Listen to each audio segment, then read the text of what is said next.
এখন এটা স্পষ্ট যে জম্মু কাশ্মীরে বিজেপিকে মোকাবেলায় ন্যাশনাল কনফারেন্স এনসি, কংগ্রেস ও সিপিএম এর জোটে পিডিএম যোগ দিচ্ছে না। পিডিপি নেত্রী ও সাবেক মুখ্যমন্ত্রী মেহবুবা মুফতি আসন্ন বিধানসভার ভোটে একলা চলো নীতি নিয়ে প্রতিদ্বন্দ্বিতার সিদ্ধান্ত নিয়েছেন।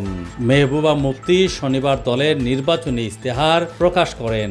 এ উপলক্ষে তিনি জানিয়েছেন, তার দলের লক্ষ্য শুধু রাজ্যের মর্যাদা ফিরিয়ে আনা নয়, তারা চান সংবিধানের খারিজ হওয়া 370 অনুচ্ছেদ ও 35-এর ক ধারা ফিরিয়ে আনতে। পাকিস্তানের সঙ্গে বন্ধ থাকা কূটনৈতিক সম্পর্ক পুনঃস্থাপন ও উপত্যকা ছেড়ে যাওয়া হিন্দুদের সম্মানের সঙ্গে ফেরত আনতে চান তারা। শ্রীনগরের দলীয় সেই অনুষ্ঠানে মেহবুবা মুফতি বলেন, তার লক্ষ্য কাশ্মীর সমস্যার সমাধান। এনসি ও কংগ্রেস সেই লক্ষ্যে সমর্থন করলেই তিনি তাদের সমর্থন দিতে প্রস্তুত। মেহবুবা মুফতি বলেন, আসন সমঝোতার মাধ্যমে ভোটের লড়াই তার লক্ষ্য নয়, তিনি চান কাশ্মীর সমস্যার সমাধান করতে। মেহবুবা মুফতির এই পদক্ষেপের অর্থ নির্বাচনের আগে তার দলের সঙ্গে এনসি, কংগ্রেস ও সিপিএম এর জোট হচ্ছে না, আসন সমঝোতাও নয়। বোঝাপড়া কিছু হওয়া থাকলে তা ভোটের ফল প্রকাশের পর। কেন মেহবুবা মুফতি এই জোটে গেল না সেই ব্যাখ্যাও তিনি দেন।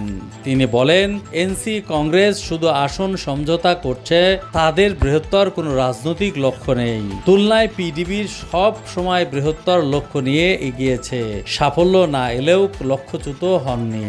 জোটবদ্ধ না হয়ে পিডিবি আলাদা প্রতিদ্বন্দ্বিতার সিদ্ধান্ত নেওয়ায় বিজেপি অবশ্য উৎসাহিত হবে, কারণ এতে উপত্যকার মুসলমান ভোট ভাগাভাগি হবে।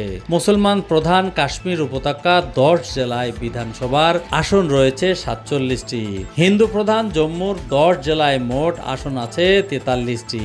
বিজেপি চায় জম্মুর প্রতিটি আসনে জিততে। সেই লক্ষ্যে বিধানসভার সীমানা পুনর্বিন্যাসও করা হয়েছে, যাতে জম্মু এলাকা থেকে এনসি, কংগ্রেস আসন জিততে না পারে।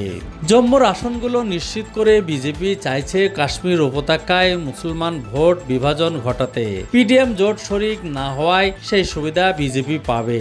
কিন্তু বিজেপি এটাও জানে উপত্যকায় তাদের দলীয় প্রার্থীর জয় এক কথায় অসম্ভব। সে কারণে তারা সাবেক পিডিপি নেতা আলতাফ বুখারীকে মদত দিয়ে পিডিপি এনসি দল ছোটদের নিয়ে আপনি পার্টি তৈরি করেছে। ওই দলকে মদত দিচ্ছে সাবেক কংগ্রেস নেতা গোলাম নবী আজাদের তৈরি আজাদ পার্টি ও পিপলস কনফারেন্স দলের সাজ্জাদ লোন। পাশাপাশি চেষ্টা চলছে জামায়াতে ইসলামের উপর থেকে নিষেধাজ্ঞা প্রত্যাহার করে তাদেরও নির্বাচনের লড়াইয়ের সুযোগ দেওয়া।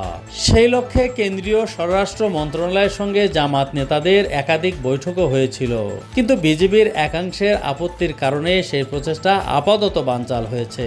জামাতের নিষেধাজ্ঞার মেয়াদ গত ফেব্রুয়ারি মাসে আরও 5 বছরের জন্য বাড়ানো হয়। তারা নতুন করে বেআইনি আইনে ইউএপির আওতায় চলে এসেছে গত শুক্রবার থেকে।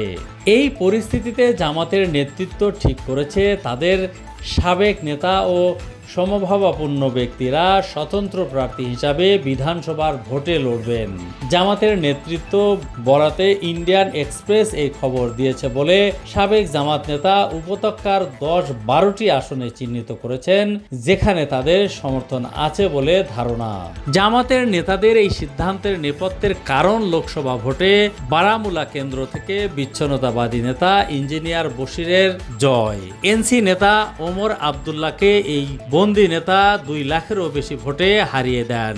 উপত্যকা থেকে স্বতন্ত্র প্রার্থী জিতলেও বিজেপির সুবিধা তারা মনে করছেন। সেক্ষেত্রে তাদের সমর্থন নিয়ে সরকার গঠন সহজ হবে। জামাতের সমর্থন নিতে হবে না, বিরোধীদের সমালোচনার রাস্তাও বন্ধ করা যাবে।